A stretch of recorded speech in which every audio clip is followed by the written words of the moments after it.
काश के ऐसा हो कि शहर मक्का में हो। काश के ऐसा हो कि शहर मक्का में हो और अफ्तार मदीने में हो, और अफ्तार मदीने में हो। दुआ है कि अल्लाह पाक आपको और हम सबका दामन खुशियों से भर दे, हमारी मायूसियों को उम्मीदों में और तकलीफ़ों को राहतों में तब्दील कर दे।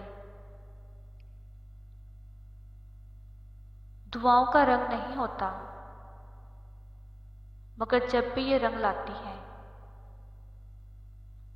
दुआओं का रंग नहीं होता, मगर जब ये रंग लाती हैं तो जिंदगी में रंग भर जाते हैं। कल के फिक्र मत कर, जिस रब ने आज तक संभाल लिया है वो आगे भी संभाल लेगा। अपनी अंधेरी कब्र को खुद रोशन करने की तैयारी कर ले। आज जिंदा इंसान से लोग वफा नहीं करते।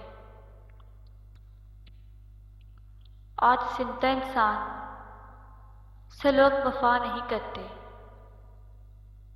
कल मिट्टी के ढेर के लिए दुआ कौन करेगा? अल्लाह के आगे रोने वालों को अल्लाह के आगे रोने वालों को दुनिया रुला नहीं सकती। बुजुर्गों से सुना है कि अगर सोनों के पहाड़ अपनी जगह से हिल गया है तो यकीन कर लेना, मगर किसी की फितरत बदल गई है इसका यकीन कभी मत करना। आदत बदल सकती हैं, फितरत नहीं।